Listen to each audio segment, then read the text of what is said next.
Hello learners, ये उत्तराखंड मुक्त विश्वविद्यालय का कम्युनिटी रेडियो है 91.2 एफएम और आप इस कार्यक्रम को सुन रहे हैं विश्वविद्यालय परिसर से।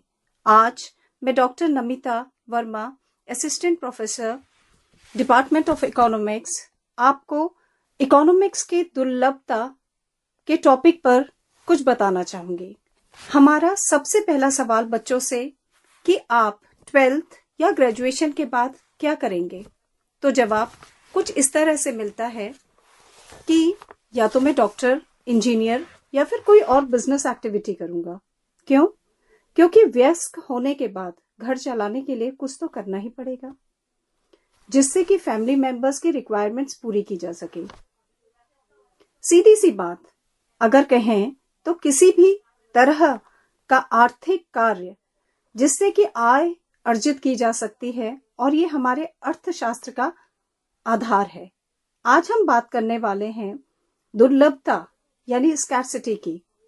हम पूरे विश्व में एक इंडिविजुअल, एक फैमिली या एक कोई ऐसी कंट्री नहीं ढूंढ सकते हैं जो कि अपनी आवश्यकताएं खुद पूरी कर सकता हो। जैसे कि सबको पता ही है, हमारी इच्छाएं तो असीमित हैं, परंतु साधन सीमित। यहीं से शुरू होता है दुर्लभता की समस्या। अब प्रश्न यह उठता है कि आर्थिक समस्याएं क्यों आती हैं? इसके मुख्य कारण निम्न हैं, जैसे कि अनलिमिटेड वांट्स, जिसको हम कहते हैं असीमित आवश्यकताएं। Number 2, different priorities.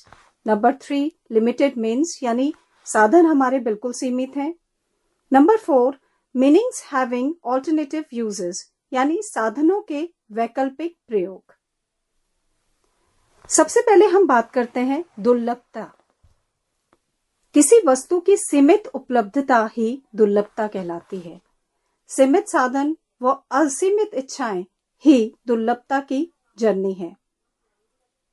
सीमित साधन व असीमित इच्छाएं ही दुर्लभता की जननी है। सबसे पहले हम बात करते हैं कि अर्थव्यवस्था की केंद्रीय समस्याएं क्या हैं। वस्तुओं तथा सेवाओं का उत्पादन, विनिमय, उपभोग जीवन की आधारभूत आर्थिक गतिविधियों के अंतर्गत आते हैं। प्रत्येक समाज को इन आधारभूत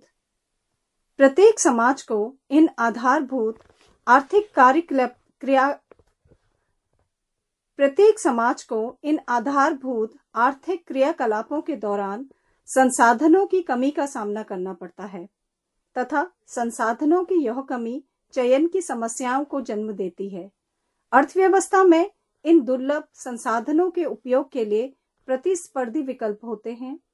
दूसरे शब्दों में कहें तो प्रत्येक समाज को यह निर्णय करना पड़ता है कि वह अपने दुर्लभ संसाधनों का किस प्रकार प्रयोग करे। प्रायः यह समस्या 3 प्रकार की होती हैं। Number 1, what to produce, how to produce and for whom to produce.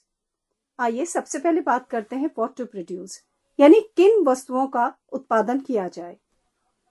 प्रत्येक समाज को यह निर्णय करना पड़ता है कि प्रत्येक संभावित वस्तुओं व सेवाओं में से किन किन वस्तुओं और सेवाओं का वह उत्पादन करेगा, जैसे कि अधिक खाद्य पदार्थों का, वस्तुओं का, आवासों के निर्माण का या विलासिता की वस्तुओं का अधिक उत्पादन किया जाए।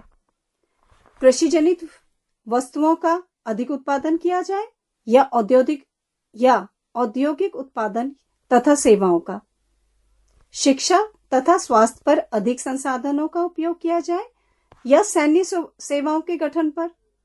बुनियादी शिक्षा को बढ़ाने पर खर्च किया जाए या उच्च शिक्षा पर। इस समस्या में अर्थव्यवस्था उत्पादित किए जाने वाले सामानों के प्रकार तय करती है। मोटे तौर पर माल को इस प्रकार वर्गीकृत किया जाता है। पहला है पूंजीगत माल, दूसरा है उपभोक्ता वस्तुएं। अर्थव्यवस्था के लिए पूंजी तथा उपभोक्ता वस्तुओं दोनों का उत्पादन आवश्यक है। कैपिटल गुड्स ऐसे सामान हैं जो आगे के उत्पादन और भविष्य के विकास में मदद करते हैं। For example machinery. यदि अर्थव्यवस्था में उपलब्ध सीमित संसाधनों का उपयोग उपभोक्ता वस्तुओं के उत्पादन के लिए किया जाता है, तो वर्तमान पीढ़ी बेहतर जीवन का आनंद लेगी। लेकिन पूंजीगत वस्तुओं की कमी से भविष्य के विकास में कमी जरूर आएगी। दूसरी ओर यदि सीमित संसाधनों का उपयोग बड़े पैमाने पर पूंजीगत वस्तुओं के उत्पादन के लिए किया जाता है तो भविष्य में विकास अधिक होगा, लेकिन उपभोक्ता वस्तुओं की कमी से वर्तमान पीढ़ी के जीवन स्तर में गिरावट आएगी। इसलिए इस समस्या को पसंद की समस्या या सीमित संसाधनों के आवंटन की समस्या भी कहा जाता है। दूसरी समस्या है हाउ टू प्रोड्यूस, यानी इन वस्तुओं का उत्पादन कैसे किया जाए या इन वस्तुओं का उत्पादन कैसे करते हैं। प्रत्येक समाज को यह निर्णय करना पड़ता है कि विभिन्न वस्तुओं व सेवाओं से उत्पादित प्रत्येक समाज को यह निर्णय करना पड़ता है कि विभिन्न वस्तुओं व सेवाओं से उत्पादन करते समय किन किन वस्तुओं या सेवा में किन किन संसाधनों की कितनी मात्रा का प्रयोग किया जाए। अधिक श्रम का उपयोग किया जाए या मशीनों का। प्रत्येक वस्तु के उत्पादन के लिए उपलब्ध तकनीकों में से किस तकनीक को अपनाया जाए। हर विधि या तरीके के लाभ और नुकसान होते हैं, जैसे कि मशीनीकरण या मैकेनाइजेशन से प्रोडक्ट की क्वांटिटी भी बढ़ाई जा सकती है और उसकी क्वालिटी भी बढ़ाई जा सकती है। परंतु जैसा कि हम सब जानते हैं, मैकेनाइजेशन से मजदूरों की मांग कम हो जाएगी और यह बेरोजगारी यानी अनएम्प्लॉयमेंट को बढ़ावा देगी। इसी तरह से हैंडीक्राफ्ट बेरोजगारी को कम करेगा पर प्रोडक्शन यहाँ पे कम होगा। तो सोचने वाली बात यह होती है कि हम कौन सी टेक्निक का यूज करें, लेबर इंटेंसिव टेक्निक या कैपिटल इंटेंसिव टेक्निक्स।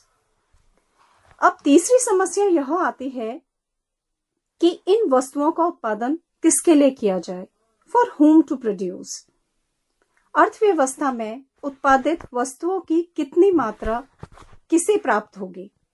अर्थव्यवस्था के उत्पाद को व्यक्ति विशेष के बीच किस प्रकार विभाजित किया जाना चाहिए, किसको अधिक मात्रा प्राप्त होगी या किसको कम।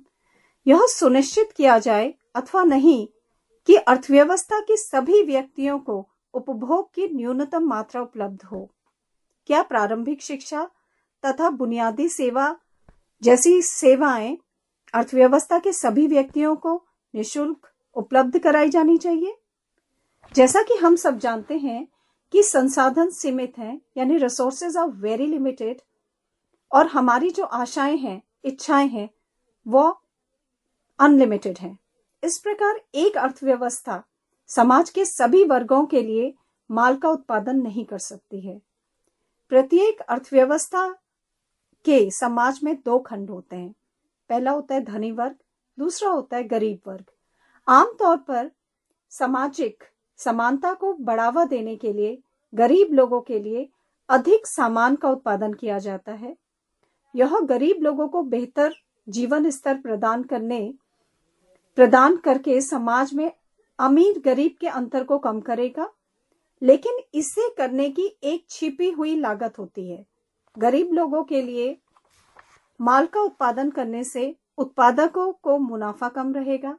इसके अलावा कम निवेश के परिणाम स्वरूप कम निवेश व आगे की जीडीपी वृद्धि में कमी आई है।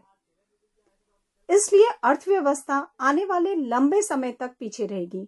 इस प्रकार सामाजिक असमानता या जीडीपी वृद्धि से पसंद की समस्या है। Thank you so much. आज आपने हमें सुना दुर्लभता पर।